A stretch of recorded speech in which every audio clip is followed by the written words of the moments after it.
ये कहानी केवल मनोरंजन के उद्देश्य से बनाई गई है। इसमें वर्णित सभी पात्र, स्थान, घटनाएं और परिस्थितियां पूरी तरह से लेखक की कल्पना मात्र हैं। इनका किसी भी वास्तविक व्यक्ति, स्थान, घटना या संस्था से कोई संबंध नहीं है। यदि कोई समानता संयोगवश प्रतीत होती है तो इसे मात्र एक संयोग समझा जाए। इस चैनल पर प्रस्तुत सभी कहानियां काल्पनिक या फिक्शन आधारित होती हैं। कृपया इन्हें केवल एक मनोरंजन सामग्री के रूप में लें और वास्तविकता से जोड़ने का प्रयास न करें। धन्यवाद। अध्याय 115। आरव शर्मा का अभी भी सिद्धांत जुनेजा के साथ रूममेट का रिश्ता है, लेकिन सिद्धांत जुनेजा का उसके साथ कोई रिश्ता नहीं है। शायद सिद्धांत जुनेजा श्रेया लूथरा के सामने आरव शर्मा को जानबूझकर अपमानित करना चाहता था, क्योंकि उसे चिंता थी कि श्रेया लूथरा अभी भी आरव शर्मा के पुराने रिश्ते को याद कर सकती है। केवल आरव शर्मा को जितना संभव हो उतना असहनीय बनाकर वह उससे पूरी तरह हार मानेगी। वास्तव में सोचे तो ये समझ में आता है। उस समय आरव शर्मा ने श्रेया लूथरा के प्यार की अनदेखी की थी, लेकिन सिद्धांत जुनेजा को श्रेया लूथरा के प्रति विभिन्न जुनून थे। भले ही आरव शर्मा और सिद्धांत जुनेजा रूममेट थे, सिद्धांत जुनेजा को निश्चित रूप से ईर्ष्या थी और शायद आरव शर्मा से नफरत भी थी। यह मानव स्वभाव है। उस समय आरव शर्मा हैंडसम था, उसके ग्रेड अच्छे थे और वह हर चीज में अच्छा था। सिद्धांत जुनेजा उसकी तुलना में बिल्कुल नहीं था। अब स्थिति अलग है। सिद्धांत जुनेजा शेनज़ेन में अच्छा मिश्रण कर रहा है और उसने पहले से ही एक बिग जी खरीद ली है। और आरव शर्मा का क्या? वह वास्तव में कुरियर डिलीवर कर रहा है। सिद्धांत जुनेजा को अचानक ऐसा लगा जैसे एक गुलाम मकान मालिक बन गया हो। वह स्वाभाविक रूप से अपने दिल में कई सालों से दबी असंतुष्टि को छोड़ना चाहता है। श्रेया लूथरा ने दरवाजा खोला और कार से उतरी। कुछ महीनों तक न देखने के बाद वह परिपक्व हो गई थी। स्कूल में वह बिना मेकअप के थी और 8 अंक की दिखती थी। अब मेकअप के साथ वह 9 अंक की हो सकती है। कोई आश्चर्य नहीं कि सिद्धांत जुनेजा अपने रूममेट की परवाह किए बिना आरव शर्मा को नष्ट करना चाहता था। श्रेया लूथरा, तुम कुरियर क्यों डिलीवर कर रहे हो? तुम्हारी क्षमता के साथ तुम बेहतर नौकरी कर सकते हो। कृति वर्मा ने तुम्हारे साथ क्या किया? तुम इस तरह कैसे बर्बाद हो गए? ये कहकर श्रेया लूथरा ने हल्की सी मुस्कान दिखाई और उसका चेहरा तिरस्कार से भरा था। वह अब निश्चित रूप से ऐसा सोच रही होगी। उस समय तुमने मुझे स्वीकार नहीं किया और कृति वर्मा के साथ अच्छा बनना पड़ा। क्या अब सजा मिल रही है? अगर तुम मेरे साथ अच्छे होते तो तुम इस स्तर तक कैसे गिरते? तुम्हें कुरियर डिलीवर करने का हक है। बेहतर है कि तुम पूरी जिंदगी कुरियर डिलीवर करो। एक बिना भविष्य वाला आदमी। आरव शर्मा को लगा कि उन्हें बहुत ज्यादा समझाने की जरूरत नहीं है। उस समय आरव शर्मा श्रेया लूथरा पर ध्यान नहीं देना चाहता था और अब वह और भी कम ध्यान देना चाहता है। सिद्धांत जुनेजा ने अपने रूममेट की परवाह नहीं की और आरव शर्मा को भी उसे रूममेट के रूप में मानने की जरूरत नहीं थी। इस तरह एक अलग है और दो चौड़े और हर कोई अजनबी है। आरव शर्मा, यह मेरा निजी व्यवहार है, मैं बहुत ज्यादा समझाना नहीं चाहता। चलो, मुझे अभी भी कुरियर डिलीवर करना है। सिद्धांत जुनेजा, भाई अगर तुम्हें कोई मुश्किल हो तो तुम मेरे साथ शेनज़ेन जा सकते हो। मैं पेंगुइन टेक्नोलॉजी कंपनी में काम करता हूं और मैं तुम्हें सिक्योरिटी और अन्य नौकरियों के लिए सिफारिश कर सकता हूं, जो निश्चित रूप से कुरियर डिलीवर करने से बेहतर है। कम से कम भविष्य में लोग तुमसे पूछेंगे कि तुम कहां काम करते हो, तुम सीना तानकर बता सकते हो कि तुम पेंगुइन टेक्नोलॉजी में काम करते हो। इसके अलावा हम सभी प्रसिद्ध कंपनियों में काम कर रहे हैं, लेकिन तुम कुरियर डिलीवर कर रहे हो। अगर मैं तुम्हारी मदद नहीं करता तो मुझे तुम्हारे लिए बुरा लगेगा। और तुम कुरियर डिलीवर करके हमारे हॉस्टल के स्तर को भी कम कर रहे हो। कैसे जाना चाहते हो? आरव शर्मा ने अपनी जेब में हाथ डाला और कार की चाबी निकालना चाहा। इस समय श्रेया लूथरा ने कहा, ओह वह घमंडी और अभिमानी है, वह तुम्हारी सिफारिश की नौकरी को कैसे पसंद करेगा? बस परसों जब क्लास रियूनियन होगा, जब सभी एक साथ इकट्ठा होंगे, देखते हैं कि क्या कोई और उसे बेहतर नौकरी सिफारिश करता है। सिद्धांत जुनेजा, हाँ, मैं इसे कैसे भूल गया। परसों जोशी का हेरिटेज किचन, हमारा सहपाठी रियूनियन। दोपहर 11 बजे से पहले जरूर पहुंच जाना। जोशी का हेरिटेज किचन सुनकर आरव शर्मा ने अपने हाथ में चाबी फिर से छोड़ दी। जोशी का हेरिटेज किचन आरव शर्मा का क्षेत्र है और उस समय उनका हिसाब चुकता होगा। सिद्धांत जुनेजा और श्रेया लूथरा मुस्कुराते हुए कार में बैठे और चले गए। आरव शर्मा ने मर्सिडीज बेंज बिग जी की लाइसेंस प्लेट नंबर को देखा और तिरस्कारपूर्ण ढंग से मुस्कुराया। शुनफेंग भाई ने आह भरी आरव शर्मा के कंधे पर थपथपाया और सांत्वना दी, भाई इसे भूल जाओ। तुमने अभी मुझे सांत्वना देते समय बहुत अच्छा बोला था। मुझे आशा है कि तुम भी वही समझ सकते हो जो तुम कह रहे हो। आरव शर्मा, मैं निश्चित रूप से इसे समझता हूँ, तुम्हें इसकी चिंता करने की जरूरत नहीं है। शुनफेंग भाई, यह अच्छा है। मुझे मेहनत करनी होगी। अलविदा। आरव शर्मा ने सिर हिलाया और कहा, मुझे अभी 2 पैकेज डिलीवर करने हैं, तो मुझे जल्दी करनी होगी। हिम्मत रखो शुनफेंग भाई, हिम्मत रखो। आरव शर्मा मुड़ा और बुगाटी की ओर चला। इस समय उसकी कार के पास पहले से ही कई लोग इंतजार कर रहे थे। शायद उसकी कार ने उनकी बैटरी कार को ब्लॉक कर दिया था। कुछ राहगीर भी थे जो बस कार से आकर्षित हो गए थे और तस्वीरें लेने आए थे। एक लड़की ने अपने प्रेमी से पूछा, ये कौन सी कार है? लड़के ने जवाब दिया, बुगाटी वेरॉन, 40 से 50 करोड़ की कार। सभी हैरान रह गए। बैटरी कार चलाने वालों को इतनी महंगी कारों का पता नहीं था। वे जल्दी से करीब आए और विशिष्ट स्थिति पूछने लगे। हैंडसम, तुम बकवास तो नहीं कर रहे? ये कार 40 से 50 करोड़ की है। लड़का, हाँ, बुगाटी वेरॉन दुनिया का शीर्ष स्पोर्ट्स कार ब्रांड, 40 से 50 करोड़ में सस्ती है। अगर ये लिमिटेड एडिशन हो तो और भी महंगी होगी।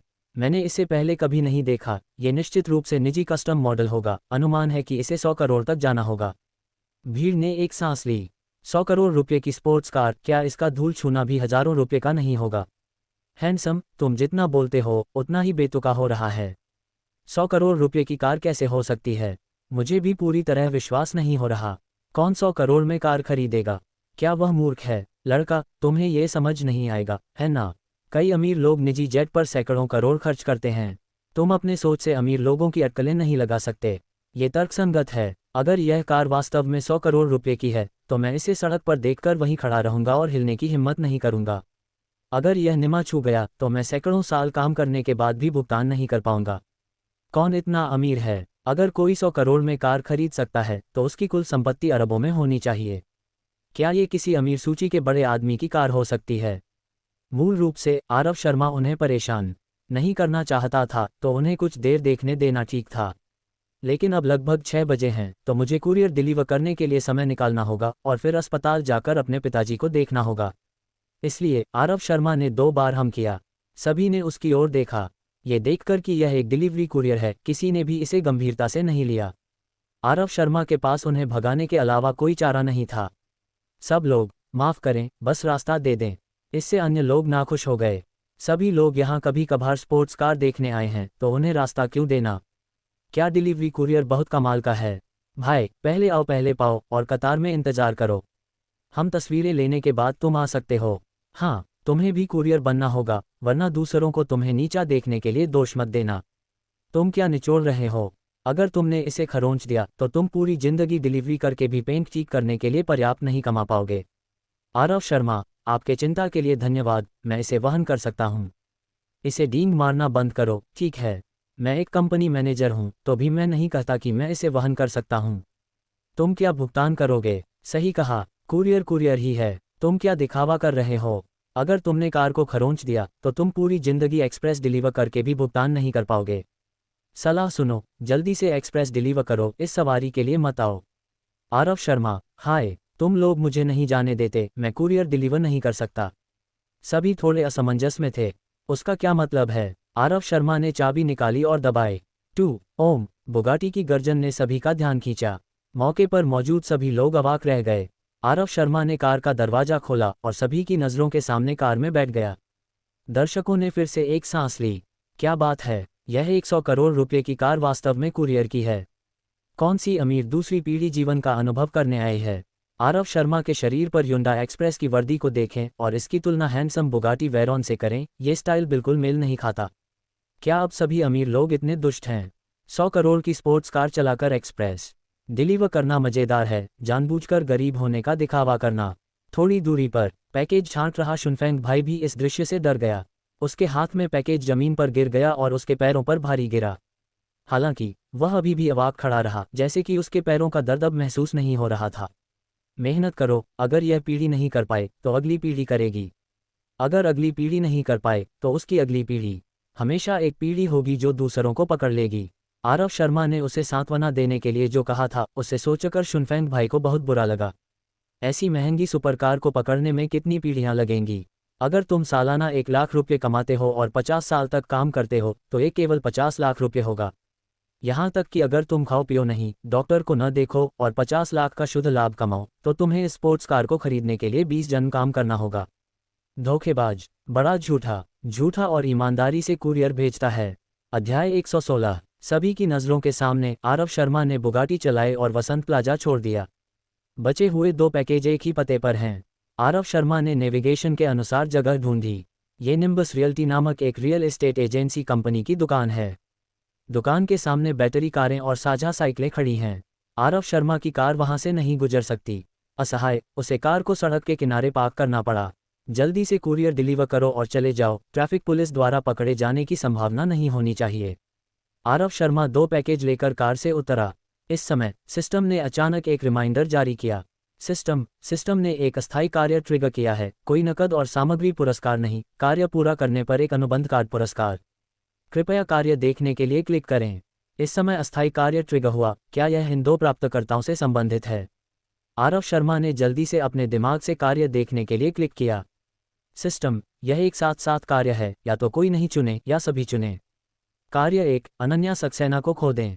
कार्य 2, हरीश सिंह और कमला सिंह की अज्ञात स्रोत की विशाल संपत्ति की रिपोर्ट करें। कृपया जो दिन करें कि कार्य स्वीकार करना है या नहीं। अनन्या सक्सेना को खोदना। 2 पैकेजों में से एक अनन्या सक्सेना का है। सिस्टम क्यों चाहता है कि आरव शर्मा अनन्या सक्सेना को खोदे? आरव शर्मा, अनन्या सक्सेना को क्यों खोदना? सिस्टम, आप बाद में पता चल जाएगा। आरव शर्मा, हरीश सिंह और कमला सिंह कौन हैं? सिस्टम, विक्रम सिंह के पिता और मां। विक्रम सिंह का नाम सुनते ही आरव शर्मा के पेट में आग भड़क उठी। विक्रम सिंह के परिवार ने जानबूझकर अंजलि शर्मा के लिए छोटा अंडरवियर खरीदा, जिससे आरव शर्मा के परिवार को साइबर हिंसा का सामना करना पड़ा। आरव शर्मा इतना व्यस्त था कि उसे उनसे बदला लेने का समय नहीं मिला और अब आखिरकार उसे अवसर मिला। ठीक है, विक्रम सिंह के परिवार के साथ हिसाब चुकता करने का समय है। आरव शर्मा ने जल्दी से अपने दिमाग से कार्य स्वीकार करने के लिए क्लिक किया। सिस्टम, निर्देश प्राप्त हुआ, अस्थायी कार्य प्रभावी होगा, कृपया इसे जल्द से जल्द पूरा करें, मालिक। आरव शर्मा ने राहत की सांस ली। जैसे ही वह कदम बढ़ाने वाला था, सिस्टम ने एक और रिमाइंडर जारी किया। सिस्टम ने रैंडम कार्य ट्रिगर किया है, कृपया देखने के लिए क्लिक करें। आरव शर्मा, अभी भी कार्य हैं, ये कमाल है। अगर कार्य है तो इसका मतलब है कि पुरस्कार होगा, और आरव शर्मा के लिए खुशी की बात से ज़्यादा देर नहीं हो सकती। आरव शर्मा ने अपने दिमाग से कार्य देखने के लिए क्लिक किया। सिस्टम, रैंडम कार्य, नितिन अरोड़ा को लात मारकर अपने पिताजी का बदला लें। कार्य पूरा करने पर हरीश सिंह और कमला सिंह द्वारा रिश्वत स्वीकार करने, रिश्वत लेने आदि के सबूत पुरस्कार। ठीक है, कितना अच्छा सिस्टम। आरव शर्मा रोने के लिए प्रेरित हो रहा था। हरीश सिंह और कमला सिंह की अज्ञात स्रोत की विशाल संपत्ति की सूचना देना, और शायद उनके साथ कुछ नहीं कर पाए। अगर दोनों सक्रिय हैं तो बड़ी चीजें छोटी हो जाएंगी और छोटी चीजें खत्म हो जाएंगी, और वे भविष्य में खुशी से रह सकते हैं। अगर आरव शर्मा ने अनुशासन निरीक्षण आयोग को सबूत की एक प्रति भेजी, फिर एक प्रति समाचार पत्रों और मीडिया को भेजी, और फिर एक प्रति डॉइन जैसे प्लेटफार्मों को भेजी, 3 तरफा दृष्टिकोण के साथ, चाहे हरीश सिंह और कमला सिंह कितना भी करें, वे जेल से बच नहीं पाएंगे। इस रैंडम कार्य को स्वीकार करना होगा, इसमें कोई हिचकिचाहट की बात नहीं है। सिस्टम, निर्देश प्राप्त हुआ, रैंडम कार्य प्रभावी होगा, कृपया इसे जल्द से जल्द पूरा करें, मालिक। कार्य और पुरस्कार स्पष्ट हैं। क्या करना है, आरव शर्मा के दिल में भी स्पष्ट है। आरव शर्मा ने 2 पैकेज लिए और निम्बस रियल्टी के दरवाजे तक चला। अनन्या सक्सेना, सिमरन आहूजा, कुरियर आ गया है। आरव शर्मा की चीख सुनकर 2 बहुत अलग शैली की लड़कियां बाहर दौड़ीं। एक के कंधे तक छोटे बाल, मजबूत आभा। उसका नाम अनन्या सक्सेना है। एक के लंबे बाल लहराते, सौम्य और आकर्षक। उसका नाम सिमरन आहूजा है। लेकिन दोनों के चेहरे अच्छे नहीं दिख रहे थे, शायद उन्होंने अभी झगड़ा किया था। आरव शर्मा, यह अनन्या सक्सेना का पैकेज है, ये सिमरन आहूजा का पैकेज है, कृपया इसके लिए साइन करें। अनन्या सक्सेना और सिमरन आहूजा ने प्रत्येक ने अपना कुरियर उठाया, लेकिन दोनों में से किसी ने भी फाउंटेन पेन नहीं निकाला। आरव शर्मा के हाथ में केवल एक पेन था। दोनों उसका उपयोग करने के लिए होड़ कर रही थीं। सिमरन आहूजा, अनन्या सक्सेना, तुम क्लाइंट और ऑर्डर छीनती हो, अब क्या तुम मुझसे पेन भी छीनना चाहती हो? अनन्या सक्सेना, मैं तुम्हें फिर से बताती हूँ, मैंने तुम्हारे क्लाइंट और साहस को नहीं छीना। तुम इसे नहीं कर सकी। क्लाइंट ने एजेंसी बदली और मैं उन्हें वापस लाने गई। यह मेरा लिस्ट होना चाहिए, ये ऑर्डर छीनना कैसे हो सकता है? सहकर्मी जल्दी से बाहर आए और प्रत्येक को एक पेन दिया। सिमरन आहूजा, बकवास मत करो। बॉस नितिन ने पहले कहा था कि जो पहले ग्राहक को प्राप्त करता है वह उसका है। भले ही बाद में ग्राहक किसी और को चुन ले, यह अभी भी पहले ग्राहक को प्राप्त करने वाले का है। क्या तुम बॉस नितिन से ज्यादा हो? तुम उसकी बात को नज़रअंदाज कर सकती हो, है ना? अनन्या सक्सेना ने साइन करते हुए कहा, मुझे परवाह नहीं कि कौन क्या नियम कहता है। संक्षेप में, मैंने अपने सहकर्मियों से क्लाइंट को वापस छीना, तो यह मेरा लिस्ट होना चाहिए। सहकर्मियों ने जल्दी से दोनों को झगड़ा रोकने की सलाह दी, और वे जो चाहें कह सकते हैं। लेकिन सभी ने जो कहा वह स्पष्ट रूप से सिमरन आहूजा के पक्ष में था, क्योंकि वे भी मानते हैं कि जो पहले ग्राहक को प्राप्त करता है वह ग्राहक उसका है। उनकी बातचीत से ही आरव शर्मा बता सकता है कि अनन्या सक्सेना एक मजबूत क्षमता लेकिन मजबूत सिद्धांतों वाली व्यक्ति है। क्लाइंट पहले से ही दूसरी एजेंसी में स्थानांतरित हो चुका था और अनन्या सक्सेना फिर भी उसे वापस ला सकती थी। ये काफ़ी दिखाता है कि वह कितनी मजबूत है। लेकिन वह बॉस के नियमों से सहमत नहीं है। उसने सोचा कि क्लाइंट पहले से ही खो गया था और वह थी जिसने क्लाइंट को वापस लाया, यह उसकी लिस्ट पर गिना जाना चाहिए। आरव शर्मा को अचानक एक साहसिक विचार आया जो सिस्टम का उसे खोदने का उद्देश्य भी है।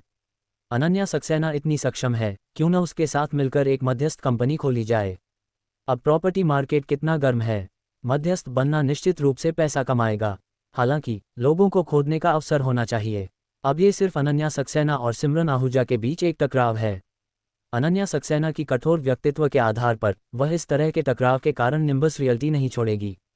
इसलिए आरव शर्मा को एक उपयुक्त अवसर की प्रतीक्षा करनी होगी। इस समय एक काली मर्सिडीज बेंज बिग जी आरव शर्मा की बुगाटी के बगल में रुकी। कार से उतरे 4 लोग सभी आरव शर्मा के परिचित थे। विक्रम सिंह के पिता हरीश सिंह, विक्रम सिंह की मां कमला सिंह और नितिन अरोड़ा। चारों ने अपने बगल में एक बुगाटी वेरॉन देखी और सभी ने बहुत कम ही तस्वीरें लीं। फिर नितिन अरोड़ा के मार्गदर्शन में चारों दुकान की ओर चले। बॉस को वापस आते देख सिमरन आहूजा तुरंत शिकायती दिखने लगी। उसकी आंखों में आंसू थे। उसने सिर झुकाया और सिसकने लगी। अनन्या सक्सेना ने आंखें मटकाईं और बोली, ग्रीन टी घड़ी वास्तव में अभिनय कर सकती है। ये देखकर कि सभी क्लर्क दरवाजे पर खड़े हैं, नितिन अरोड़ा ने जोर से डांटा, तुम लोग क्या कर रहे हो? सभी दरवाजे पर क्यों खड़े हो? ग्राहकों को बाहर आकर घर देखने के लिए कहो। कर्मचारियों ने जल्दी से नितिन अरोड़ा को स्थिति के बारे में बताया। सिमरन आहूजा ने नितिन अरोड़ा का अभिवादन किया और नखरे किए। नितिन अरोड़ा ने सांत्वना दी, ठीक है, मैं तुम्हारे लिए फैसला करूंगा। सिमरन आहूजा, मैं उसे और नहीं चाहती। वह सक्षम है। अगर तुमने उसे नाराज कर दिया तो क्या हमारी दुकान में कोई जनरल नहीं होगा जिसने उसे सक्षम बनाया? लोगों के पास अभिमान की पूंजी है। मैं क्या हूँ? कुछ भी नहीं। वाहू! अनन्या सक्सेना वास्तव में निष्पक्ष थी और तुरंत व्यंग्यात्मक ढंग से बोली, तुम्हारे पास है। तुम एक टी मास्टर हो, क्या सभी लोग तुम्हारा रास्ता नहीं खाते? नितिन अरोड़ा ने तुरंत डांटा, अनन्या सक्सेना, बहुत ज्यादा मत करो। इतनी सौम्य व्यक्ति के साथ तुम उसे इस तरह धमका नहीं सकती। तुम में से प्रत्येक के आने से पहले मैंने स्पष्ट रूप से एक नियम बताया था। जो पहले ग्राहक को प्राप्त करता है वह उसका है, चाहे बाद में क्या हो। भले ही ग्राहक स्वयं किसी और को ढूंढ ले, ये ऑर्डर पहले ग्राहक को प्राप्त करने वाले का गिना जाएगा। सभी इस नियम का पालन करते हैं। अनन्या सक्सेना इसका पालन क्यों नहीं करती? मैं तुम्हें बताता हूँ, मैं सामान्य समय में तुम्हारे साथ बहुत विनम्र रहा हूँ और मैंने तुम्हें लगभग अपने पूर्वज की तरह माना है। लेकिन तुम इसे और बदतर और अधिक अभिमानी नहीं बना सकती। मैं इस एक का मालिक हूं और यह सिमरन का गिना जाता है। अनन्या सक्सेना, इस क्लाइंट ने स्पष्ट रूप से कहा था कि उसे किस तरह का घर चाहिए, लेकिन सिमरन आहूजा ने अधिक कमीशन पाने के लिए उसे अन्य घर बेचने की जिद की। क्लाइंट गुस्से में अपने सहकर्मियों की ओर मुड़ा और मैं वहां रही और 3 दिन 3 रात इंतजार करके उसे वापस लाई। यह उसका क्यों गिना जाना चाहिए? सिर्फ इसलिए कि वह इतनी ग्रीन टी है कि वह तुम पुरुषों की यौन कल्पनाओं को संतुष्ट करती है। अध्याय 117। अनन्या सक्सेना वास्तव में कठोर है और अपने सहकर्मियों को बिल्कुल भी चेहरा नहीं देती। सहकर्मी गुस्से में थे और निंदा करने लगे। अनन्या सक्सेना, तुम ऐसा कहकर मजा नहीं ले रही। हम तुम्हें और सिमरन को समान रूप से मानते हैं और हमने कभी किसी का पक्ष नहीं लिया।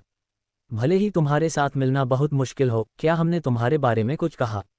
काम में प्रतिस्पर्धा होनी चाहिए, लेकिन तुम इस तरह की प्रतिस्पर्धा नहीं कर सकती। मुझे लगता है कि तुम बहुत गंभीर और सिद्धांतवादी हो, जिससे तुमने दुनिया की समझ खो दी है।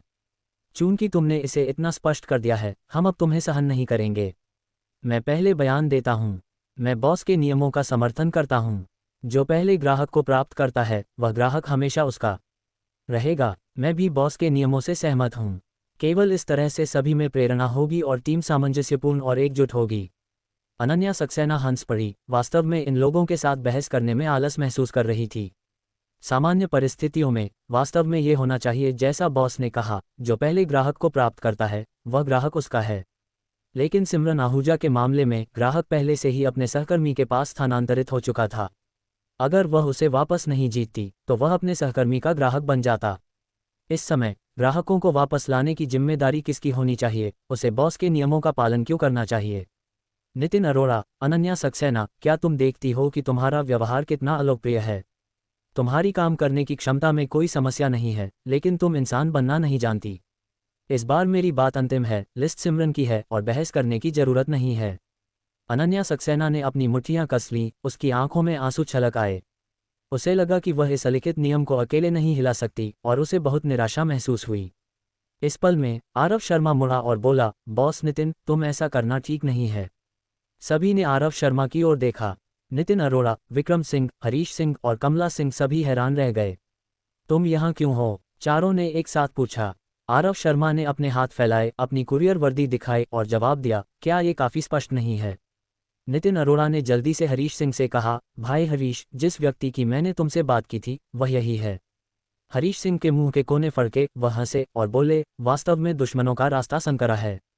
क्या तुम जानते हो कि हमारा परिवार इन दिनों कैसे गुजारा है? हम रिश्तेदारों, दोस्तों और सहकर्मियों की वैकल्पिक नज़रों को सहन करते हैं।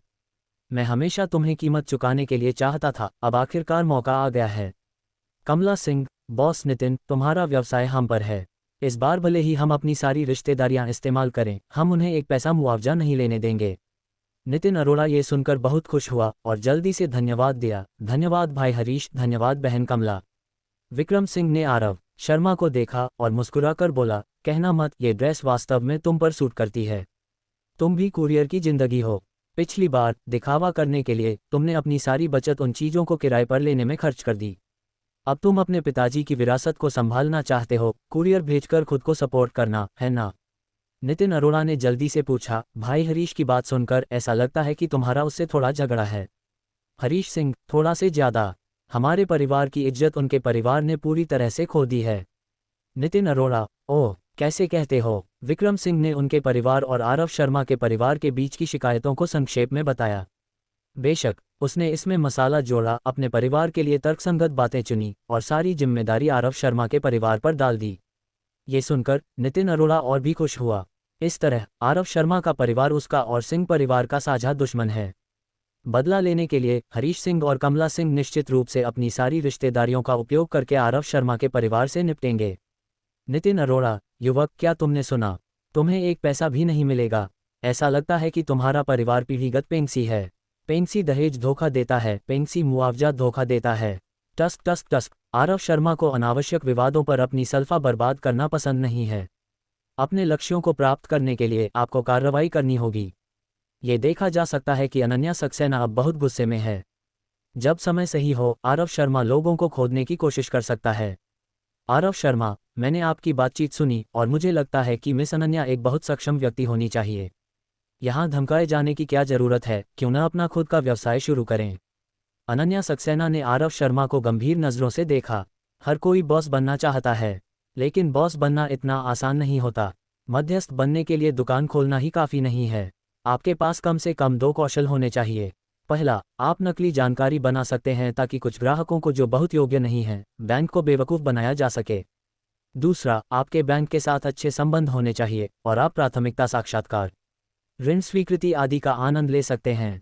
अनन्या सक्सेना को पहले एक ऐसी स्थिति का सामना करना पड़ा था जहां ग्राहक की खराब योग्यता के कारण बैंक ने ऋण अटका दिया था। उसने ये भी सामना किया था कि जानकारी जमा करने के बाद बैंक ने लंबे समय तक साक्षात्कारकर्ता को सूचित नहीं किया।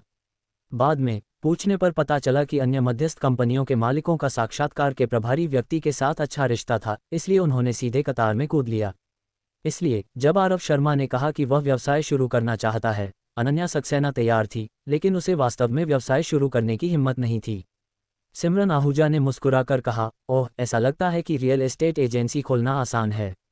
अन्य दुकान सहायक भी साथ देने लगे। अपना एक्सप्रेस भेजना बेहतर है।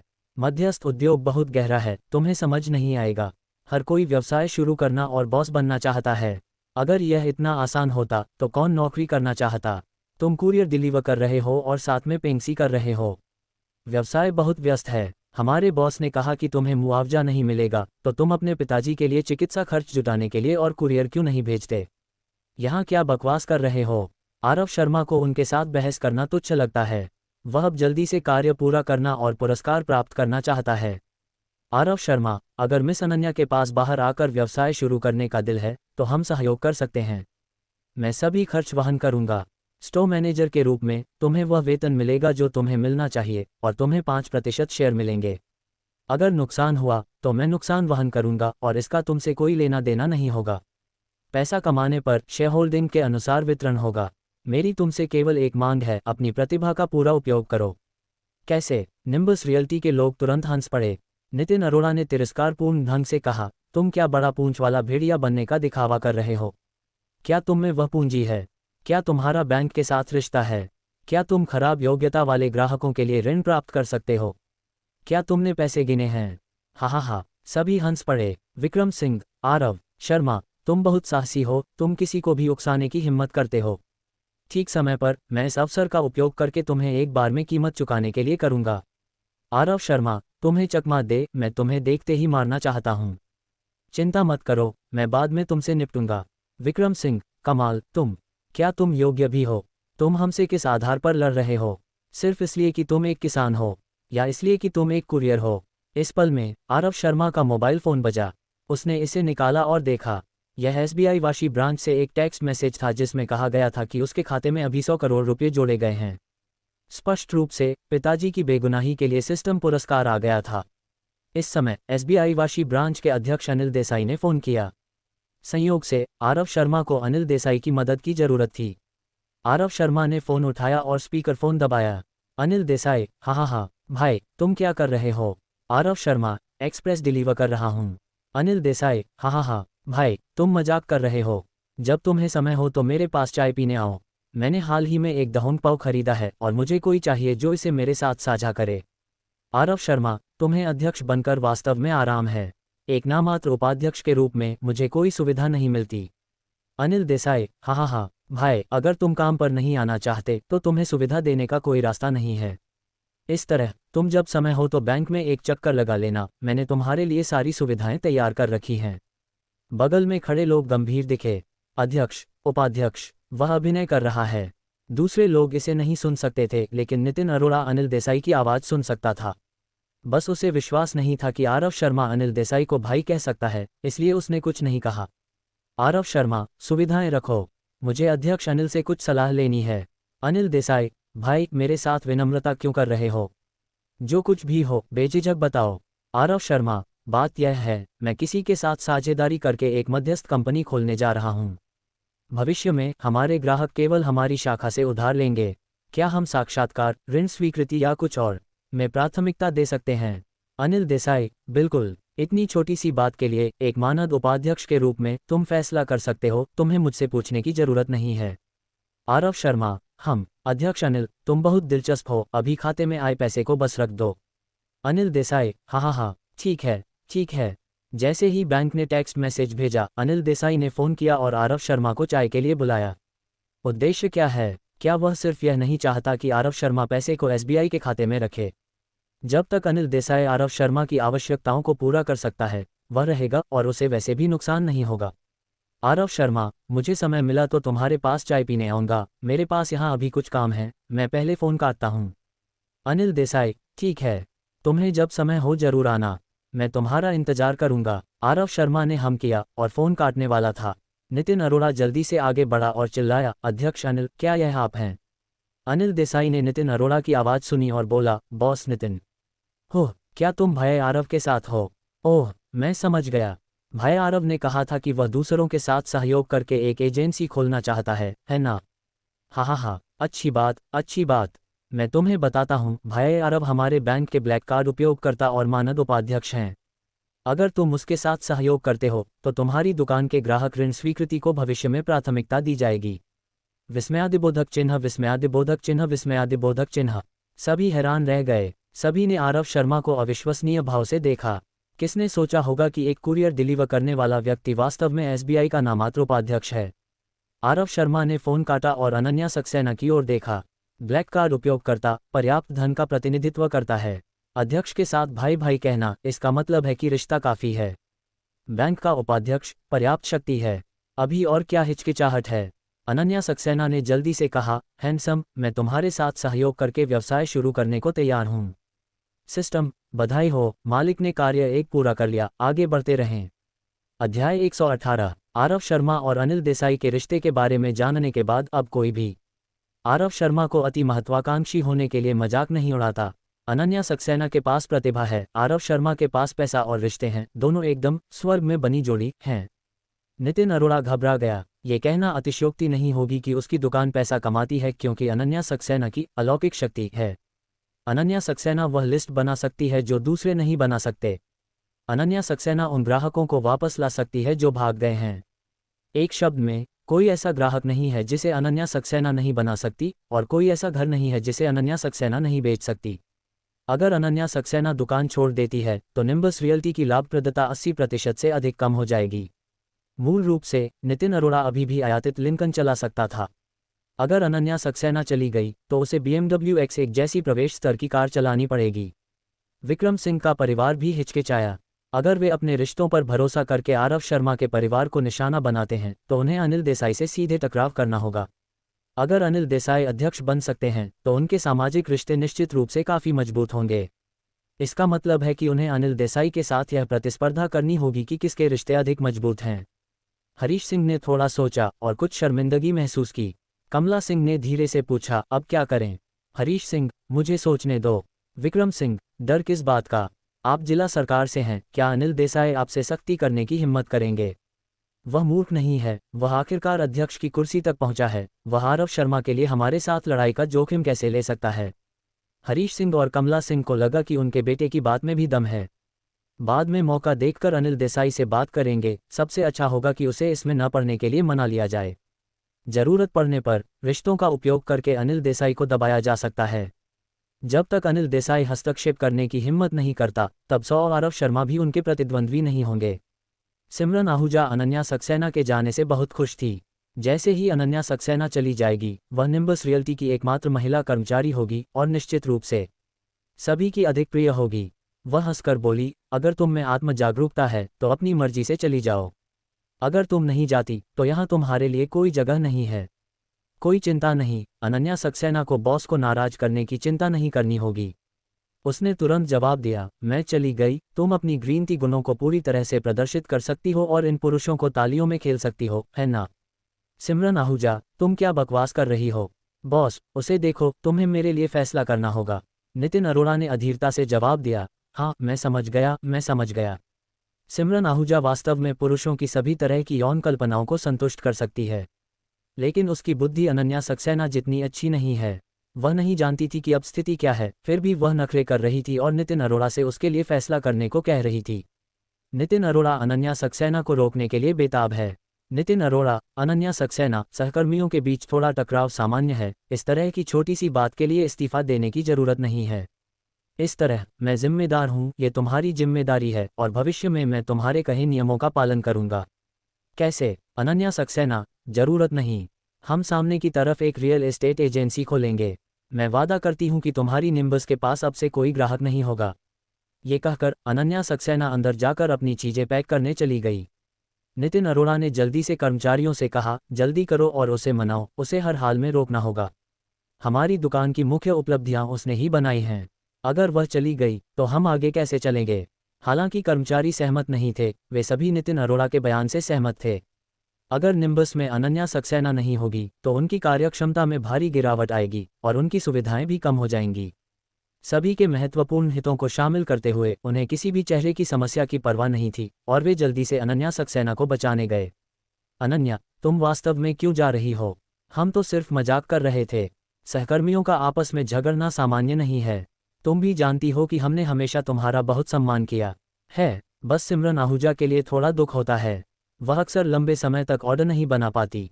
हम सतह पर उसकी परवाह करते हैं, लेकिन हम नहीं चाहते कि उसका हौसला टूटे। वास्तव में, गहराई में, हम तुम्हारे पक्ष में हैं। अनन्या, यहीं रहो, हम भविष्य में निश्चित रूप से तुम्हारे पक्ष में होंगे। तुम जो भी नियम कहो, हम उन नियमों से सहमत होंगे। अनन्या सक्सेना ने अपनी निजी चीजें पैक की, बॉक्स उठाया और चली गई। वह है जो निर्णायक रूप से काम करती है। अब जब उसने जाने का फैसला कर लिया है तो वह अपने पूर्व सहकर्मियों से अब और कोई लेना देना नहीं रखेगी। अनन्या सक्सेना को तेज कदमों से चलते देख नितिन अरोड़ा को पता था कि सभी उसे रोकने में असफल रहे। कोई और रास्ता नहीं था, उसे खुद बॉस बनना पड़ा। नितिन अरोड़ा ने एक कदम आगे बढ़ाया, अनन्या के रास्ते को रोक लिया। अनन्या सक्सेना ने तुरंत ठंडे स्वर में कहा, सभी दस्तावेज टेबल पर हैं और मैं कोई ग्राहक साथ नहीं ले गई। इस महीने की मेरी सैलरी अगले महीने मेरे खाते में डाल देना, वरना मैं लेबर ब्यूरो में तुम्हारी शिकायत करूंगी। रास्ता छोड़ो, मुझे जाना है। नितिन अरोड़ा। अनन्या, तुम इसे इतना गंभीरता से क्यों ले रही हो? क्या सिमरन आहूजा तुम्हारी तुलना में हो सकती है? मेरे दिल में तुम सबसे महत्वपूर्ण कर्मचारी हो, वह तो बस एक फूलदान है। सिमरन आहूजा अब और सुन नहीं सकी और शिकायत की, बॉस आप ऐसा क्यों कह रहे हैं? नितिन अरोड़ा, मेरे लिए चुप रहो, ये सब तुम्हारी वजह से है, वरना अनन्या नहीं जाती। तुम में क्या क्षमता है, अनन्या में क्या क्षमता है, क्या तुम्हें अपने दिल में इसका अंदाजा नहीं है? सिमरन आहूजा, आप। नितिन अरोड़ा, आप क्या जल्दी से अनन्या से माफ़ी नहीं मांगोगी? अगर वह चली गई तो तुम भी निकल जाओ। दूसरों ने भी जल्दी से सिमरन आहूजा को अनन्या सक्सेना से माफ़ी मांगने की सलाह दी। उसकी भूमिका अनन्या सक्सेना से तुलना नहीं की जा सकती। सिमरन आहूजा के आंसू गिरने लगे। वह हमेशा सोचती थी कि बॉस और सहकर्मी उसे थोड़ा अधिक पसंद करते हैं। उसे नहीं पता था कि वह सभी के दिल में सिर्फ एक डिस्पेंसेबल फूलदान है। महत्वपूर्ण क्षण में सभी फिर भी अनन्या सक्सेना की ओर मुड़ गए। अनन्या सक्सेना हंस पड़ी और बोली, सिमरन, क्या तुम अब जान गई हो कि तुम क्या हो? अपना फूलदान अच्छे से बनो। ये कहकर अनन्या सक्सेना आरव शर्मा की ओर चली। हालांकि दोनों ने मिलकर काम करने का फैसला किया है, फिर भी उन्हें आधिकारिक तौर पर एक दूसरे को जानना बाकी है। अनन्या सक्सेना ने कहा, मेरा नाम अनन्या सक्सेना है और मैं एक पेशेवर रियल एस्टेट एजेंट हूँ। मेरे पास कोई ऐसा घर नहीं है जो बिक न सके और कोई ऐसा ग्राहक नहीं है जिसे मैं नहीं बना सकती। तुमसे मिलकर खुशी हुई और मुझे आशा है कि हम भविष्य में अच्छे से सहयोग करेंगे। आरव शर्मा। मेरा नाम आरव शर्मा है और काम का प्रकार काफ़ी जटिल है। तुम मुझे सपनों का निवेशक कह सकती हो। अनन्या सक्सेना, ठीक है, सपनों का निवेशक। चलो। आरव शर्मा ने सिर हिलाया। दोनों जाने ही वाले थे कि नितिन अरोड़ा दौड़कर आया और अनन्या सक्सेना की बांह पकड़ ली। अनन्या सक्सेना ने जोर से वापस खींचा, लेकिन नहीं खींच सकी। आरव शर्मा तुरंत आगे बढ़ा और नितिन अरोड़ा को धक्का दे दिया, चेतावनी दी, वह अब मेरी साझेदार है, कुछ मत करो। नितिन अरोड़ा, मेरे साथ गड़बड़ मत करो। उसने इस्तीफा दे दिया तो दे दिया, मैंने अभी तक मंजूरी नहीं दी है। अनन्या सक्सेना, क्या तुम मेरे साथ लेबर ब्यूरो या कोर्ट जाना चाहते हो? मैंने यहाँ 3 साल तक काम किया, लेकिन तुमने मेरे साथ कोई औपचारिक रोजगार अनुबंध नहीं किया। तुम बेहतर होगा कि एक वकील से पूछ लो, इस तरह का व्यवहार अगर लेबर ब्यूरो या कोर्ट में पहुंचा तो क्या सजा होगी। लेबर कॉन्ट्रैक्ट लॉ का अनुच्छेद 82 निर्धारित करता है, अगर नियोक्ता इकाई रोजगार की तारीख से 1 महीने से अधिक लेकिन 1 साल से कम समय के लिए श्रमिक के साथ लिखित श्रम अनुबंध करने में विफल रहती है, तो उसे श्रमिक को मासिक वेतन का 2 गुना भुगतान करना होगा। अनन्या सक्सेना नितिन अरोड़ा से ज़्यादा जानती है। नितिन अरोड़ा शर्मिंदा दिखा, लेकिन वह फिर भी अनन्या सक्सेना, इस नकदी गाय, को जाने नहीं दे सकता था। अनन्या सक्सेना बस जाना चाहती थी, लेकिन वह फिर से आया और खींचने लगा। निम्बस के क्लर्क भी दौड़कर खींचने लगे। एक समय में दृश्य उलझ गया। आरव शर्मा ने सही समय ढूंढा और अफरा तफरी का फायदा उठाकर उसने नितिन अरोड़ा को जमीन पर लात मार दी। सिस्टम, मालिक को बधाई हो, रैंडम कार्य पूरा करने के लिए हरीश सिंह और कमला सिंह के अवैध अपराधों के सबूत पुरस्कार। सभी सबूत बुगाटी की ड्राइवर सीट पर दिखाई देंगे, कृपया जांच करने का ध्यान रखें। नितिन अरोड़ा जमीन पर गिर गया, लेकिन कुछ गंभीर नहीं था, यहाँ तक कि दर्द भी नहीं था। लेकिन अनन्या सक्सेना को रोकने के लिए उसने खुद को बलिदान कर दिया। उफ, मेरी कमर की रीढ़, उफ, मेरी गांड, उफ, मेरा क्रॉच। नितिन अरोड़ा की चीख सुनकर सभी ने खींचना बंद कर दिया। क्लर्क जल्दी से वापस आए और उसे उठाने में मदद की, लेकिन उसने दिखावा किया कि यह बहुत दर्दनाक है और किसी को छूने नहीं दिया। नितिन अरोड़ा, अभी किसने मुझे लात मारी? क्या तुम थे? आरव शर्मा, अगर तुम्हारे पास सबूत है कि मैंने लात मारी तो तुम पुलिस को बुलाकर मुझे गिरफ्तार कर सकते हो। अगर तुम्हारे पास कोई सबूत नहीं है तो बस चुप रहो और सावधान रहो, मैं तुम पर मानहानि का मुकदमा कर दूंगा। नितिन अरोड़ा, क्या तुम सोचते हो मैं मूर्ख हूं? क्या किसी ने मुझे लात मारी, क्या मुझे यह महसूस नहीं होगा? आरव शर्मा, पुलिस और कोर्ट मामले को संभालने में सबूतों पर ध्यान देते हैं। तुम्हारी भावनाएं सबूत के रूप में इस्तेमाल नहीं की जा सकती। अनन्या सक्सेना, मिस्टर नितिन, चलो, इनके साथ समय बर्बाद मत करो।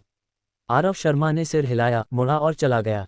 अनन्या सक्सेना ने पीछा किया और पूछा, मिस्टर आरव की एक्सप्रेस कार कहाँ है? आरव शर्मा ने कार की चाबी निकाली और दबाए।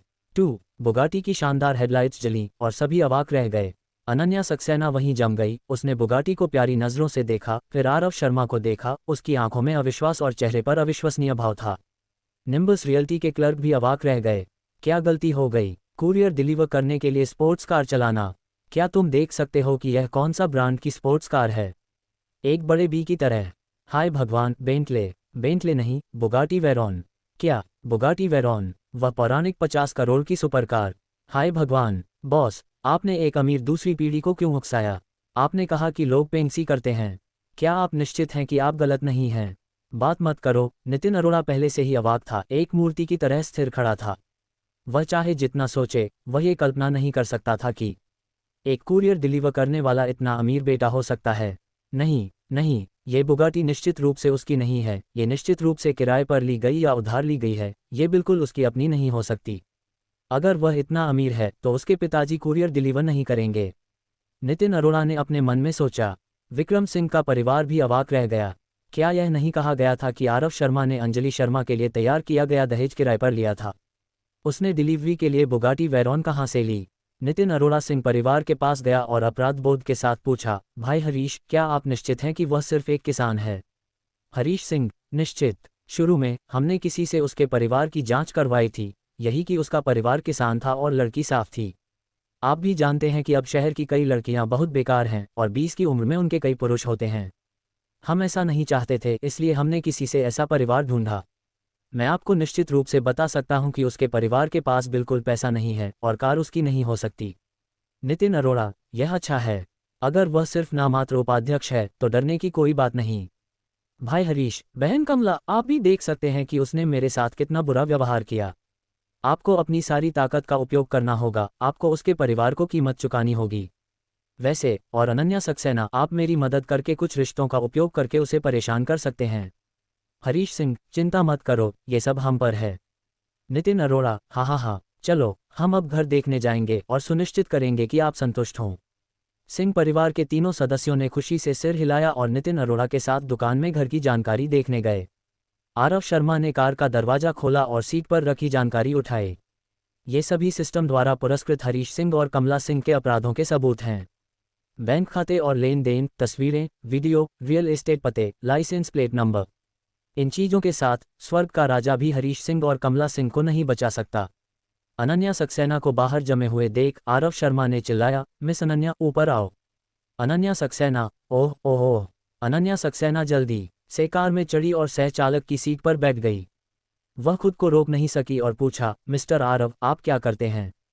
कुरियर डिलीवर करने के लिए बुगाटी चलाना थोड़ा अतिशयोक्ति है। आरव शर्मा: मेरे पिताजी एक कुरियर हैं, क्या उन्होंने नितिन अरोड़ा के साथ टक्कर नहीं मारी थी? वह अभी अस्पताल में पड़े हैं।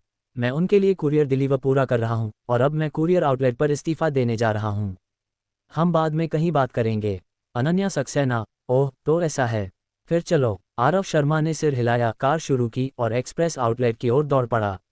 अध्याय 119। आरव शर्मा ने कार शुरू की और अनन्या सक्सेना को युंडा एक्सप्रेस आउटलेट पर ले आया। आउटलेट के कुरियरों ने दरवाजे पर एक स्पोर्ट्स कार खड़ी देखी और जल्दी से अपने काम रोककर उसकी ओर देखने लगे। दरवाजा खुला और आरव शर्मा एक्सप्रेस रसीद लेकर कार से उतरा।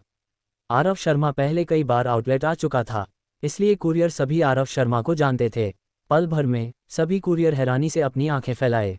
वे जल्दी से आगे बढ़े और आरव शर्मा से पुष्टि करने लगे कि क्या कार उसकी है। आरव शर्मा: यह मेरी है। सभी हैरान रह गए। रमेश शर्मा का बेटा वास्तव में एक स्पोर्ट्स कार चला रहा है। कमाल, तुम स्पोर्ट्स कार चला रहे हो? तुमने लॉटरी जीती। तुम्हें अचानक स्पोर्ट्स कार खरीदने के लिए पैसे कहाँ से मिले? कोई आश्चर्य नहीं कि तुम्हारे पिताजी इस्तीफा दे रहे हैं। तुमने पहले से ही स्पोर्ट्स कार खरीद ली है और वास्तव में उन्हें कुरियर डिलीवर करने की मेहनत करने की जरूरत नहीं है।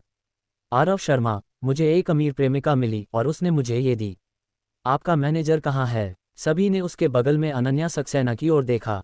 क्या ये वह थी जिसने ये कार आरव शर्मा को दी? बाय फुमेई। इस समय मैनेजर बाहर आया।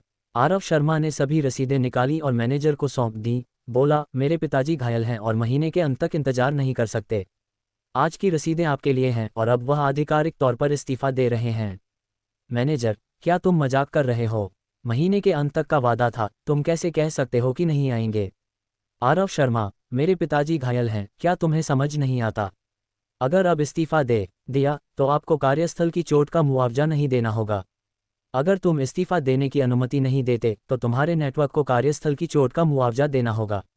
मैनेजर यह सुनते ही घबरा गया और बोला, वह इसलिए था कि उसने गलती से किसी से टक्कर मारी और घायल हो गया, आउटलेट पर नहीं। हमारा आउटलेट कार्यस्थल की चोट के मुआवजे के लिए जिम्मेदार क्यों होना चाहिए? आरव शर्मा, एक कुरियर के रूप में, क्या कुरियर डिलीवर करते समय घायल होना कार्य समय के दौरान चोट नहीं माना जाता? क्या तुम सोचते हो कि तुम कानून से ऊपर हो? हम अब तुम्हारा मुआवजा नहीं चाहते, बस साफ सुथरा नौकरी छोड़ दो। इसे जटिल मत करो, उस समय तुम्हें ही नुकसान होगा। मैनेजर अभी भी आरव शर्मा के साथ बहस करना चाहता था। कुरियरों ने जल्दी से उसे रोका और उसे सड़क के किनारे खड़ी बुगाटी की ओर देखने का इशारा किया। मैनेजर पहले मुस्कुराया और बोला, ओह बुगाटी वेरॉन, मैंने इसे ऑनलाइन देखा है। ये कार पुरानी और महंगी है। मैं आधे रास्ते में मैनेजर का चेहरा तुरंत बदल गया। फिर उसने हैरान नज़रों से पूछा, मुझे मत बताओ कि यह बुगाटी उसकी है। कुरियरों ने एक साथ सिर हिलाया। मैनेजर हैरान रह गया और जल्दी से मुड़कर आरव शर्मा की ओर देखा। कोई आश्चर्य नहीं कि रमेश शर्मा सुबह सुबह इस्तीफा देने आए थे। यह इसलिए था क्योंकि उनका बेटा होनहार था और उसे कुरियर डिलीवर करने की मेहनत करने की जरूरत नहीं थी। लेकिन मैनेजर को समझ नहीं आया, आरव शर्मा ने कौन सा व्यवसाय किया कि उसने बुगाटी कमाई। मैनेजर ने अपनी मुस्कान बदली और बोला, हा हा हा, मुझे नहीं लगा था कि तुम इतने शक्तिशाली हो। तुम वास्तव में बुगाटी वेरॉन चला रहे हो। तुम कौन सा व्यवसाय कर रहे हो और पैसे कमाने की गति इतनी तेज है? आरव शर्मा, मैंने नर्म भोजन खाया है। मुझे एक अमीर प्रेमिका मिली और उसने मेरे लिए ये खरीदी। उनके पास कानूनी सलाहकारों की एक टीम है। क्या आपको उनके साथ कार्यस्थल की चोटों के बारे में बात करने की जरूरत है? हाय भगवान, वह निश्चित रूप से पहला है जो नर्म भोजन खाने को इतने आत्मविश्वास से कह सकता है। ये नर्म भोजन को कठोरता से खाना है। मैनेजर ने अनन्या सक्सेना की ओर देखा। गरिमा में और सक्षम, एक मजबूत आभा के साथ, वह शायद एक महिला अध्यक्ष या कुछ और होगी। अगर वह अमीर थी तो आरव शर्मा के लिए बुगाटी खरीदना समझ में आता है। मैनेजर ने जल्दी से मुस्कुराकर जवाब दिया, भाई तुम मजाक नहीं कर रहे। इतनी बड़ी बात, कानूनी टीम को बुलाने की क्या जरूरत? मैं तुम्हारे पिताजी के इस्तीफे के आवेदन से सहमत हूँ। अब से उनका हमारे नेटवर्क से कोई लेना देना नहीं है। आरव शर्मा ने सिर हिलाया, मुड़ा और बुगाटी की ओर चला। अनन्या सक्सेना जल्दी से पीछे आए और सह चालक की सीट पर बैठ गई। बज एक्सप्रेस आउटलेट के लोग वहां खड़े होकर बुगाटी को दूर जाते देखते रहे। मैनेजर ने आह भरी, बोला, हैंडसम होना अच्छा है, ऐसी अमीर बाई फुमेई को बहका सकता है। दूसरों ने भी शिकायत की कि भाग्य अन्यायपूर्ण है। वास्तव में अन्यायपूर्ण है। उसे इतना हैंडसम चेहरा दिया और उसे ऐसी अमीर प्रेमिका ढूंढने दी। अगर वह हैंडसम नहीं होता तो उसे इस तरह की सुंदरी नहीं मिलती। तो कहते हैं कि भगवान अन्यायपूर्ण है। शिकायत मत करो, कार लोड करो। अगर तुम कुरियर डिलीवर करना चाहते हो तो बाई फुमेई के बारे में मत सोचो। हाय भगवान, एक सपना तो है, अगर वह सच हो जाए। ऐसा लग रहा था कि अंधेरा हो रहा है।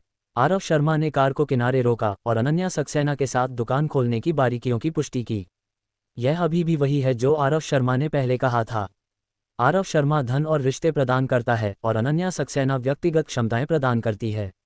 आरव शर्मा 95% शेयर रखता है, अनन्या सक्सेना को 5,000 का आधार वेतन जोड़ कमीशन मिलता है और वह 5% शेयर रखती है। अनन्या सक्सेना भविष्य में सभी दैनिक कार्यों के लिए जिम्मेदार होगी, जैसे कर्मचारियों की भर्ती, बिलिंग आदि। आरव शर्मा केवल प्रमुख व्यावसायिक निर्णय लेने के लिए जिम्मेदार है।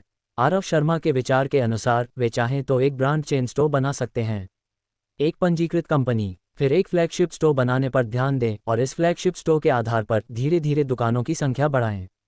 इसके अलावा आरव शर्मा केवल प्रत्यक्ष संचालित दुकानों का संचालन करता है और प्रत्येक दुकान के कर्मचारी कंपनी के कर्मचारी होने चाहिए। कंपनी बाहरी फ्रेंचाइजी को पूरी तरह से स्वीकार नहीं करती। इसका उद्देश्य सभी दुकान कर्मचारियों को नियंत्रित करना आसान बनाना और जल्द से जल्द एक नया ब्रांड बनाने में मदद करना है। लेकिन ऐसा करने का एक और नुकसान है, जो यह है कि इसमें बहुत खर्च होता है और प्रगति धीमी होती है। अनन्या सक्सेना का मतलब है कि पहले नवी मुंबई को केंद्र बनाकर कुछ दुकानें बनाएं। ब्रांड नाम बनाने के बाद वह प्रत्यक्ष दुकानें खोलते समय बाहरी फ्रेंचाइजी स्वीकार करें। आरव शर्मा ने सिर हिलाया, अनन्या सक्सेना के सुझाव को स्वीकार नहीं किया। जब बाहरी कर्मचारी शामिल होते हैं तो कंपनी क्लर्क की गुणवत्ता को नियंत्रित नहीं कर सकती। ब्रांड शुरू करने में 10 साल या उससे भी अधिक समय लग सकता है, लेकिन ब्रांड को नष्ट करने के लिए केवल एक चीज़ की जरूरत होती है। आरव शर्मा अपनी नियति को बाहरी लोगों के हाथों में सौंपने को तैयार नहीं है। सभी दुकान सहायकों को कंपनी द्वारा भर्ती किया जाना चाहिए और अनन्या सक्सेना के कठोर प्रशिक्षण के बाद ही नियुक्त किया जा सकता है। इस तरह अनन्या सक्सेना ने पूछा, मिस्टर आरव के पास कितना पैसा उपलब्ध है? आरव शर्मा, तुम्हें धन की चिंता करने की जरूरत नहीं है, तुम्हें बस अपनी चीजें अच्छे से करनी हैं। याद रखो, सभी कर्मचारियों को तुम्हारे प्रशिक्षण और समीक्षा से गुजरना होगा, तभी उन्हें दुकान में नियुक्त किया जा सकता है। मैं धीमा होना पसंद करूंगा बजाय इसके कि नियति को दूसरों के हाथों में सौंप दूं। अनन्या सक्सेना, ठीक है, मैं मिस्टर आरव की बात सुनूंगी। लेकिन मेरा आपसे एक सवाल है। आरव शर्मा ने सिर हिलाया। अनन्या सक्सेना, जब हम पहली बार मिले तो क्या आप मुझ पर इतना भरोसा करते हैं? आरव शर्मा, तुम उन ग्राहकों को वापस ला सकती हो जो पहले से ही अन्य मध्यस्थों के पास स्थानांतरित हो चुके हैं, ये काफ़ी दिखाता है कि तुम बहुत सक्षम हो। अनन्या सक्सेना, मेरे चरित्र का क्या? आपको कैसे पता कि मैं आपके प्रति वफादार रहूंगी? ईमानदारी से, आरव शर्मा वास्तव में अनन्या सक्सेना के चरित्र और यह कि वह आरव शर्मा के प्रति वफादार रहेगी या नहीं, इस बारे में निश्चित नहीं हो सकता। हालांकि उसे इन मुद्दों की चिंता नहीं है। जब उसका कार्य पूरा हो जाएगा तो सिस्टम उसे एक अनुबंध कार्ड से पुरस्कृत करेगा। तथाकथित अनुबंध कार्ड वास्तव में काफ़ी समझने योग्य है। आरव शर्मा उस व्यक्ति के साथ एक अदृश्य अनुबंध बना सकता है जिसे अनुबंध कार्ड दिया जाता है। इस अनुबंध के साथ दूसरा पक्ष हमेशा आरव शर्मा के प्रति वफादार रहेगा, शायद उपन्यास में रक्त संधि की तरह। जब तक आरव शर्मा मर नहीं जाता, डूफू हमेशा उसके प्रति वफादार रहेगा। अगर आरव शर्मा ने अनन्या सक्सेना के लिए अनुबंध कार्ड का उपयोग किया, दोनों खतरे में हैं और दोनों में से केवल एक ही जीवित रह सकता है। अनन्या सक्सेना बिना किसी हिचकिचाहट के आरव शर्मा को जीने का मौका देगी और वह मरना चुन लेगी। इसलिए आरव शर्मा को अनन्या सक्सेना की वफादारी के बारे में बिल्कुल चिंता करने की जरूरत नहीं है। लेकिन आखिरकार यह आरव शर्मा का छोटा सा रहस्य है और वह अनन्या सक्सेना को कबूल नहीं कर सकता। फिर भी उसे एक कारण बनाना होगा ताकि वह अतीत को भूल जाए। आरव शर्मा, मुझे विश्वास है कि जब तक हम एक साथ पैसा कमा सकते हैं तुम मुझे धोखा नहीं दोगी। अनन्या सक्सेना, ही, फिर तुम्हें मुझे करीब से देखना होगा। अगर मैं धोखा देती हूं तो तुम खत्म हो जाओगे। आरव शर्मा, हाँ, मुझे तुम्हारे चरित्र पर भरोसा है। तुम कहाँ रहती हो? मैं तुम्हें वापस छोड़ दूंगा और मुझे बाद में अस्पताल जाना है। अनन्या सक्सेना, फिर सीधे अस्पताल चलो। मेरा घर यहाँ से ज़्यादा दूर नहीं है और मेट्रो 4 स्टॉप दूर है। अस्पताल और अनन्या सक्सेना का घर एक ही दिशा में नहीं है। आरव शर्मा के पास सिर हिलाने और उसे खुद वापस जाने देने के अलावा कोई चारा नहीं था। अनन्या सक्सेना कार से उतरी और आरव शर्मा को अलविदा कहा। आरव शर्मा ने सिर हिलाया, कार शुरू की और अस्पताल की ओर दौड़ पड़ा। जल्द ही आरव शर्मा अस्पताल पहुंचा। अस्पताल का पार्किंग स्थल भरा हुआ था। आरव शर्मा को अपनी कार सड़क के किनारे पार्क करनी पड़ी। जैसे ही वह कार से उतरा, सिस्टम ने एक रिमाइंडर जारी किया। सिस्टम ने एक अस्थायी कार्य ट्रिगर किया है, कोई नकद और सामग्री पुरस्कार नहीं। कार्य पूरा करने पर हेमलिक मैन्यूवर पुरस्कार। कार्य देखने के लिए क्लिक करें। नाम से पता चलता है कि यह एक प्राथमिक चिकित्सा विधि होनी चाहिए, लेकिन केवल एक प्राथमिक चिकित्सा विधि पुरस्कार देना बहुत कंजूसी होगी। सिस्टम, भविष्य लंबा है और सिस्टम निश्चित रूप से मालिक को सर्वशक्तिमान प्रतिभा बनाएगा। आरव शर्मा, हाँ, ठीक है, जल्दी में गर्म टोफू नहीं खाया जा सकता, धीरे धीरे लो। इसके बाद आरव शर्मा ने अपने दिमाग से कार्य देखने के लिए क्लिक किया। सिस्टम, अस्थायी कार्य सामग्री, नायक सुंदरी को बचाए और दिया वोहरा की रक्षा करे। दिया वोहरा कौन है? उसकी रक्षा क्यों करें? सिस्टम, मालिक बाद में जान जाएगा। आरव शर्मा, ठीक है। आरव शर्मा अस्पताल की ओर चला। पार्किंग स्थल से गुजरते समय उसने एक परिचित चेहरा देखा। वह लड़की जो हार्मनी एनक्लेव में एक BMW से टकराई थी और लगभग 10,000 रुपये की धोखाधड़ी का शिकार हो गई थी। उसे याद है कि आरव शर्मा ने उससे कहा था कि अगर फिर से मिलने का मौका मिला तो वह निश्चित रूप से उसे रात के खाने के लिए आमंत्रित करेगा। भाग्य वास्तव में कमाल का है, हम वास्तव में फिर से मिले। एक मर्दाना पुरुष, जो उसने कहा वह गिना जाना चाहिए। अब जब तुम मिल गए हो तो जाओ और नमस्ते कहो और एक साथ रात का खाना खाने की योजना बनाओ।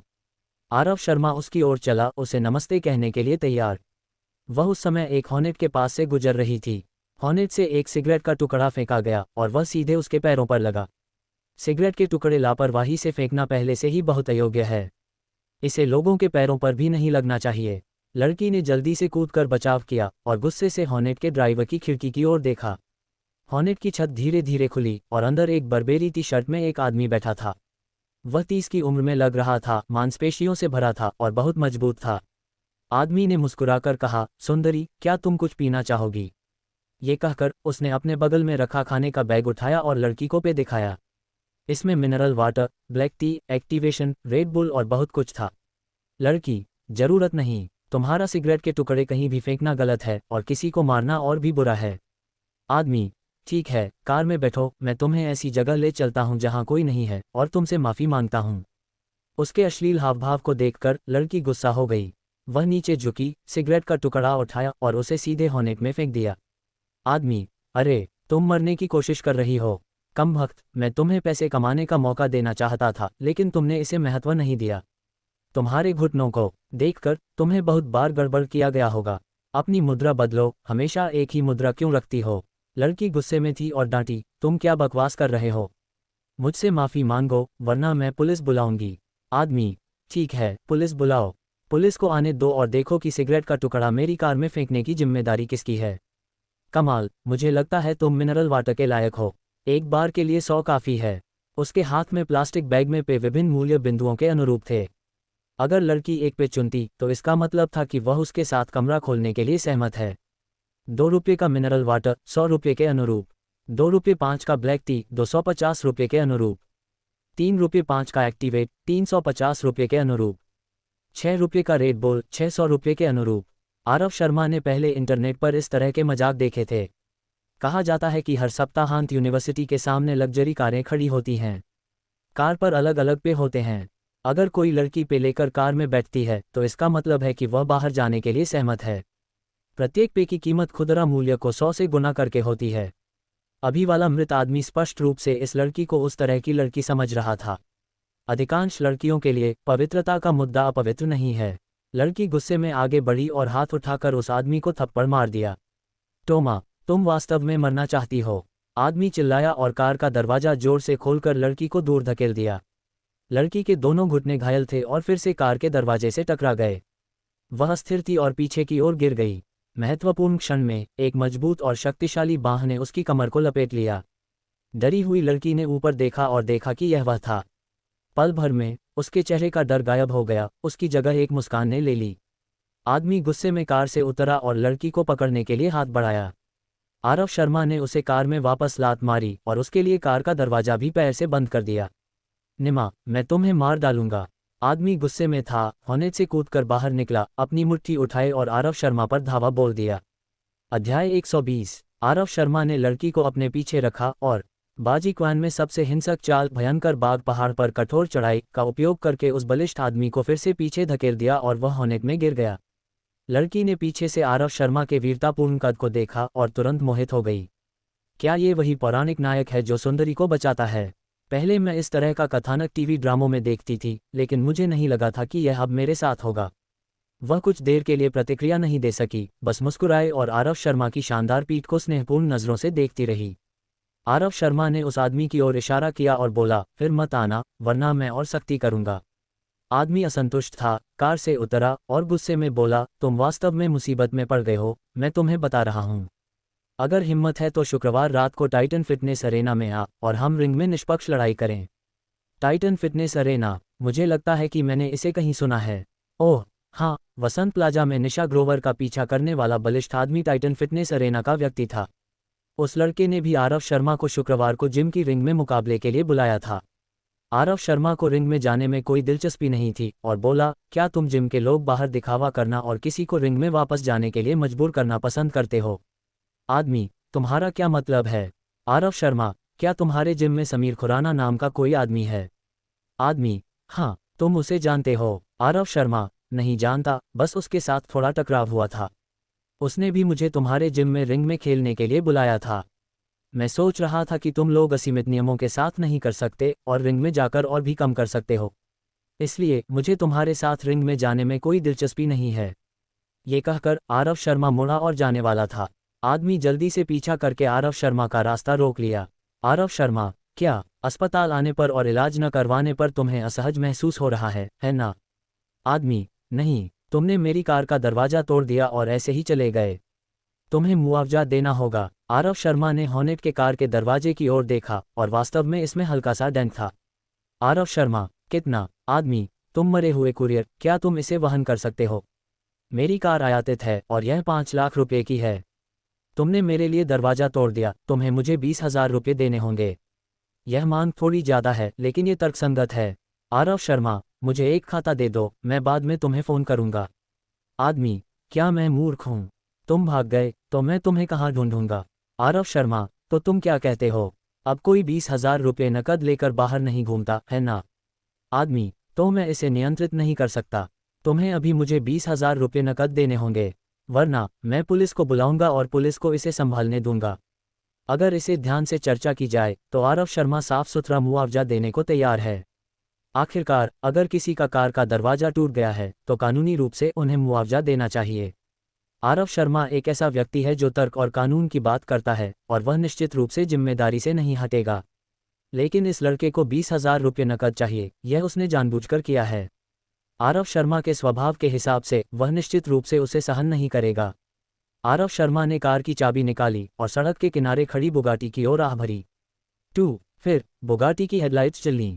आरव शर्मा ने बुगाटी की ओर इशारा किया और उस आदमी से बोला, अगर तुम्हें संतुष्टि नहीं है तो तुम जाकर मेरी कार का दरवाजा इस तरह लात मार सकते हो। इस तरह हम बराबर हो जाएंगे। जाओ। आदमी ने अपनी आंखें खोलीं। मजाक कर रहे हो क्या? एक कुरियर ने बुगाटी चलाए। बुगाटी कब से सामान्य कार बन गई? आरव शर्मा मुड़ा और चला गया। आदमी वहीं जम गया। बुगाटी को देखा, फिर आरव शर्मा को देखा। यह नहीं जानता था कि क्या करना है। क्या वह बुगाटी का दरवाजा इस तरह लात मारने जा रहा है? रुको, ये 50 लाख रुपये की कार थी और एक लात में लाखों रुपये का खर्च आता। उसकी 5 लाख की कार इसे सीधे भुगतान करने के लिए पर्याप्त नहीं है। क्या इसे ऐसे ही छोड़ दें? एक नई कार जो अभी लोन लेकर खरीदी थी, दरवाजा कैसे व्यर्थ में लात मारा जा सकता है? पुलिस को सूचना दें। लेकिन एक ऐसा लड़का जो बुगाटी वेरॉन चलाता है, क्या मैं उसे हिला सकता हूँ? और अगर बाद में बदला लिया गया तो? दुनिया इतनी क्रूर है, अमीर लोग दूसरों से ऊपर हैं और इसे स्वीकार करना पड़ता है। कौन अनुमान लगा सकता है कि बुगाटी चलाकर जीवन का अनुभव करने वाले अमीर दूसरी पीढ़ी को गुस्सा करने के क्या परिणाम होंगे? कमाल। भूल जाओ। मैं नहीं कर सकता, मैं नहीं कर सकता। बीमा ले लेते हैं। वह भी नहीं कर सकता। आरव शर्मा ने उसे कार लात मारने को कहा था और एक व्यक्ति से बराबर हो जाता, लेकिन उसने हिम्मत नहीं की। उसे मौका दो, अगर वह हिम्मत नहीं करता तो कोई रास्ता नहीं है। सिस्टम। मालिक को बधाई हो अस्थायी कार्य पूरा करने के लिए हेमलिक मैन्यूवर पुरस्कार। आरव शर्मा ने हल्के से मुस्कुराया और एक और कौशल प्राप्त किया। अधिक सीखना हमेशा अच्छा होता है, बिना खुद को अभिभूत किए। लड़की जल्दी से पीछा करके आए। हैंडसम, क्या तुम मुझे याद करते हो? हम हार्मनी एन्क्लेव में मिले थे और तुमने मुझे बचाया था। तुमने कहा था कि अगर हम फिर से मिल सकते हैं तो तुम मुझे रात के खाने के लिए आमंत्रित करोगे। सही, मेरा नाम दिया वोहरा है। तुम्हारा नाम क्या है? आरव शर्मा रुका और बोला, मेरा नाम आरव शर्मा है। एक वीचैट जोड़ लो और जब मुझे समय मिलेगा तो मैं तुम्हें रात के खाने के लिए बाहर बुलाऊंगा। मुझे अब अपने पिताजी को देखने जाना है, मेरे पास बाहर खाने जाने का समय नहीं है। दिया वोहरा, ठीक है। दोनों ने एक दूसरे को वीचैट जोड़ा। आरव शर्मा जल्दी से अपने पिताजी को देखने गया। दिया वोहरा नहीं हिली, उसे अस्पताल के हॉल में जाते हुए देखती रही। वह कौन है? बुगाटी चला रहा है। वह शायद अमीर दूसरी पीढ़ी होगा। लेकिन तुम जो युंडा एक्सप्रेस की वर्दी पहने हो उसका क्या मतलब है? दिया वोहरा ने अपने मन में सोचा, शायद यह उपन्यास में जीवन का अनुभव है। वह इतना हैंडसम दिखता है और एक सुलभ अमीर दूसरी पीढ़ी है जो वास्तव में प्यारा है। मुझे आशा है कि उसकी कोई प्रेमिका नहीं है और मेरे पास अभी भी मौका है। ही इतना शर्मीला। आरव शर्मा अपने पिताजी के वार्ड में आया। माँ और बहन भी वहाँ थीं। रमेश शर्मा ने अपने बेटे को देखते ही पहला वाक्य पूछा कि कुरियर डिलीवर हो गया कि नहीं। आरव शर्मा ने कुरियर की वर्दी उतारी और जवाब दिया, हो गया। वैसे मैंने आपके लिए आधिकारिक तौर पर इस्तीफा दे दिया है। आप अपनी चोटों का ध्यान रखें और फिर तनिष्क बुटीक में सिक्योरिटी गार्ड बनने जाएं। वह दुकान मैंने ले ली है। थोड़ा ध्यान रखें। पिताजी और माँ को नहीं पता कि तनिष्क बुटीक क्या है, लेकिन बहन अंजलि शर्मा जानती थी। वही पुराना सवाल, आरव शर्मा को तनिष्क की दुकान खरीदने के लिए पैसे कहाँ से मिले? अंजलि शर्मा, छोटे भाई तुम इतना महंगा क्या कर रहे हो? बिटकॉइन अभी तक बिका नहीं। आरव शर्मा, बिक गया। कैसे नहीं बिका? लेकिन बिक्री से मिले पैसे खत्म नहीं हुए। मैंने स्टॉक खरीदे और बहुत पैसा कमाया। रमेश शर्मा, स्टॉक? मैंने तुम्हें स्टॉक खेलने की बात करते नहीं सुना। आरव शर्मा, मैं 20 साल का हो गया हूँ, क्या मुझे हर चीज़ की आपको रिपोर्ट करनी होगी? रमेश शर्मा, तो मुझे बता तुमने कौन से स्टॉक खरीदे? मैं देखूंगा कि क्या वास्तव में पैसा कमाता है। आरव शर्मा, मैंने 2 दिन पहले अपनी पोजीशन खाली कर दी थी। हालांकि मैं आपको 2 स्टॉक बता सकता हूं जो कल दैनिक सीमा तक जाएंगे। अगर आपको विश्वास नहीं है तो आप कल ध्यान दे सकते हैं कि क्या ये 2 स्टॉक दैनिक सीमा तक जाते हैं। हालांकि रमेश शर्मा केवल एक कुरियर हैं, वह आमतौर पर स्टॉक खेलते हैं। हालांकि वह थीम स्टॉक नहीं खेलते जो अस्थिर और जोखिम भरे होते हैं और वह इसे झेल नहीं सकते। वह बैंक, सिक्योरिटीज, सरकारी उद्यमों और केंद्रीय उद्यमों जैसे बड़े कैप स्टॉक खेलते हैं। इस तरह के स्टॉक मूल्य निवेश पर ध्यान देते हैं। जब तक इसे लंबे समय तक रखा जाता है, यह मूल रूप से नुकसान नहीं करता। लेकिन स्टॉक खेलकर कौन बहुत सारा पैसा नहीं कमाना चाहता। अगर मेरा बेटा वास्तव में दैनिक सीमा को पकड़ सकता है, तो मैं भविष्य में उसके साथ खरीदूंगा। रमेश शर्मा, ठीक है। तुम 2 स्टॉक बता जो दैनिक सीमा तक जाएंगे। मैं कल उन पर ध्यान दूंगा।